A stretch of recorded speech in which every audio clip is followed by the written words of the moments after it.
We went into the room, but it was empty. Clover wasn't there. There was a door on the other wall, and it was open. We figured she opened the door and left by herself. We ran after hers, of course, but, well, obviously we didn't find her. You've figured out that much out. Clover's gone. Junpei thought for a moment. When did this happen? We got here just before you. You certainly have excellent timing. So you haven't searched anywhere other than near the staircase? No, we haven't. Finally, Ace spoke. His voice had an edge of resolve and concern. Very well then, we'd best separate and look for Clover. We haven't much time left. Let's begin. There were quick nods all around, and the 6 remaining players spread out. Jesus! Why did she? What? Junpei and June ran into the central hospital room and looked around. She's not here. No, she's not. They searched a little longer, but no luck. They couldn't find Clover. Finally, they gave up, left the central hospital. So, Cleffa, there was knocking in the coffin, right? There actually was? Ugh.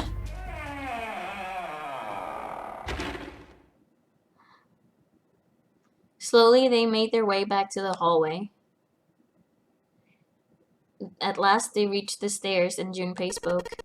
Right, I think we should probably split up. I'll head back to the stairs and take the elevator down to E deck. June, you can take the stairs up to B deck. Alright, that sounds good. But, what?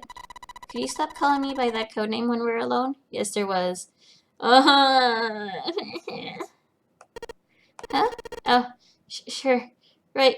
I'm thinking that Clover isn't the coughing, and I'm just... How? I'll do that. Maybe it's actually 0. Who knows? Given the current situation, yeah, definitely.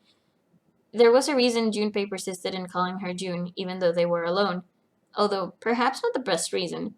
He was embarrassed to call her by the nickname he used when they were children. Kenny. 9 years ago. Came naturally. After all, they were children. But now that they were adults, it felt strange. Regardless of what he might hope for, to call a woman he wasn't dating by such a childish nickname felt odd to him. Of course, to call her Miss Kurashiki would be even more awkward, and simply Kurashiki would seem a little brusque. Although he couldn't put his finger on why, it felt somewhat forward to call her Akane when they hadn't seen one another for so long. In short, it was simply easier for him to call her June and leave it at that. But it was me! Dio! Is Dio Black Santa? Dio's Black Santa. I figured it all out. Alright, I'm going then. Yeah, be careful, Connie. June, or perhaps more appropriately, Connie, blushed and smiled. You better be careful too, Junpei. Kura-chan! Got it. Take care. This music is very much to make you be in the mood. I'm just gonna say that. Just saying that out straight, yeah. In the mood. Junpei looked after her for a moment as she ran up the stairs, then turned around and took off for the hallway.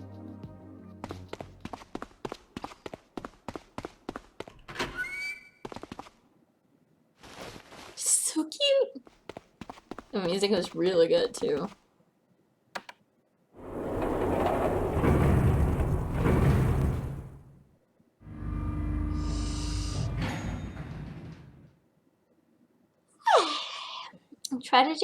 Tragedy always strikes when one least expects it.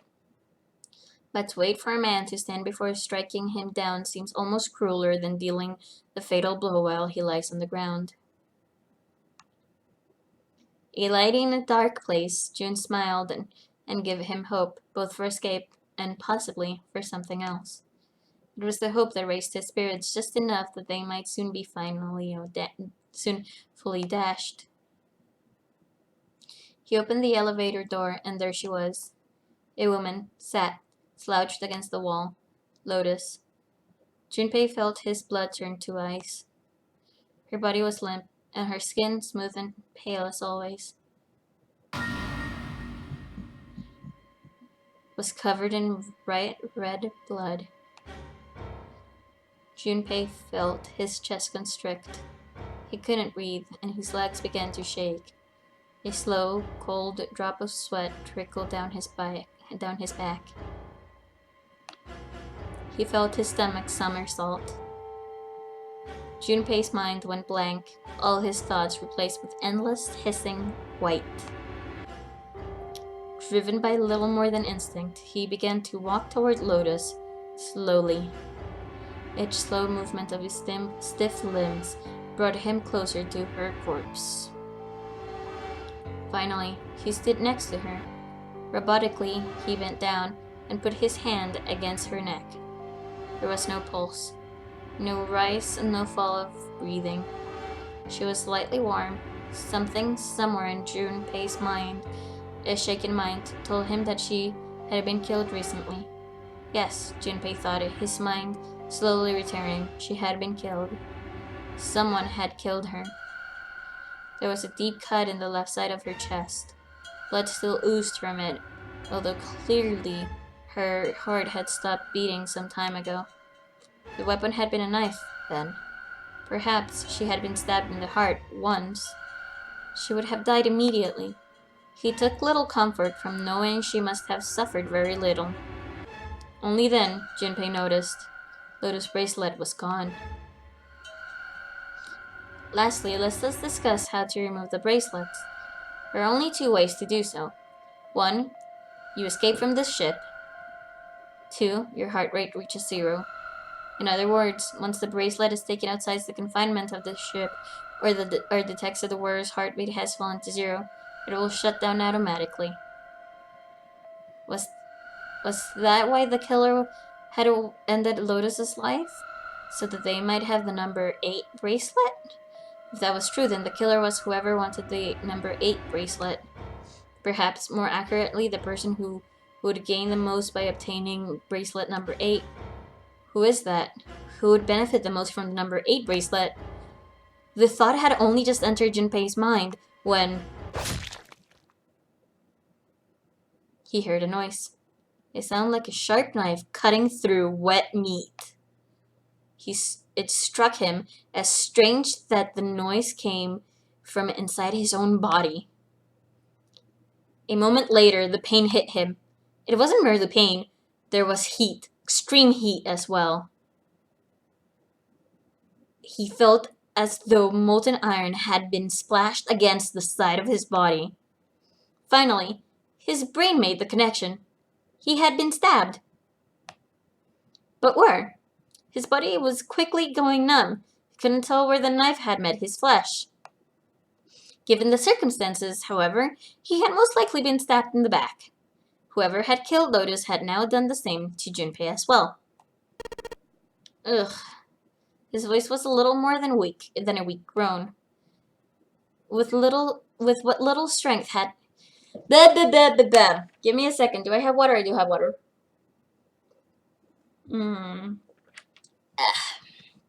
With what little strength he had left, Junpei turned his body, trying to catch a glimpse of his attacker. Ugh, the noise. The noise! But as he did, the knife dug itself in deeper, twisting viciously. Yeah! He collapsed to the floor, a puppet with its strings cut. His arms and legs lay where they fell, oddly twisted and awkwardly positioned. Junpei's body was entirely numb. He could feel the blood leaking out of him, but nothing would move. Nothing save his eyes. As he lay on the floor, his life ebbing away, Junpei finally saw his attacker. 2 tiny images of the killer reflected in his eyes. With that recognition came nothing. He felt no emotions. No anger, not sadness, not regret. The paralysis that had claimed his body had reached his mind. His killer glanced down at his body.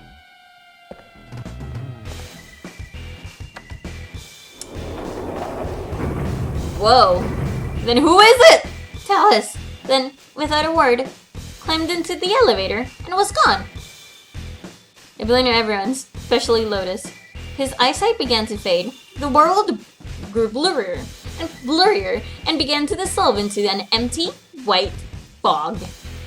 The fog crept into the edges of his mind and worked inexorably inward. Of course, a bad ending won't give away the killer. That would be an unfair advantage. Yeah. Soon, it swallowed up the last Soon it swallowed up the last that remained of Junpei's mind, and his consciousness left him. There was nothing more. Not utter emptiness. He fell into zero. Whatever Junpei had been was gone.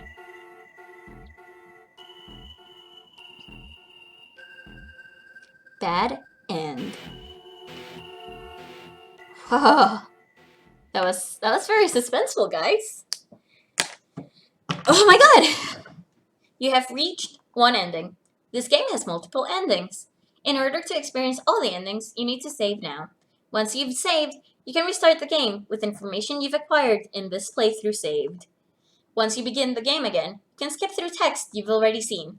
Simply press right on the control pad to fast forward through lines you've already read. Once you reach lines you haven't seen or new choices, it'll automatically stop. Memory of Escape has been added to the title screen. Memory of Escape enables you to play the stage you have completed. It is recommended to save after this in order to unlock Memories of Escape. Yes.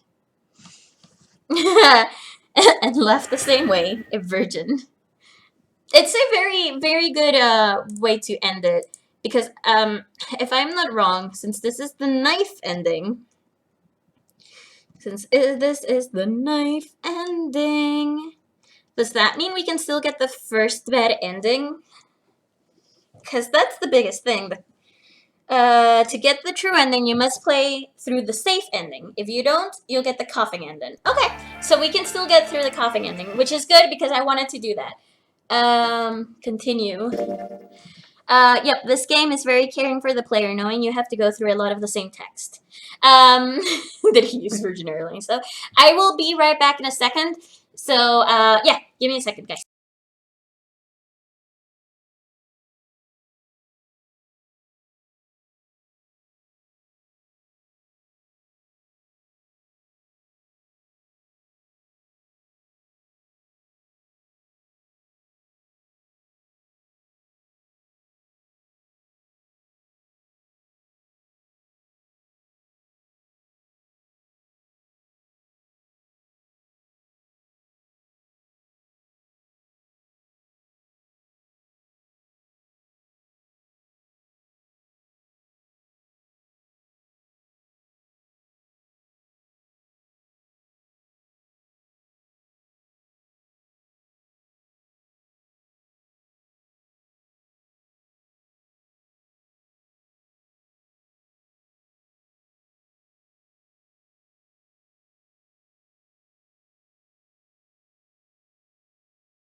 I'm back.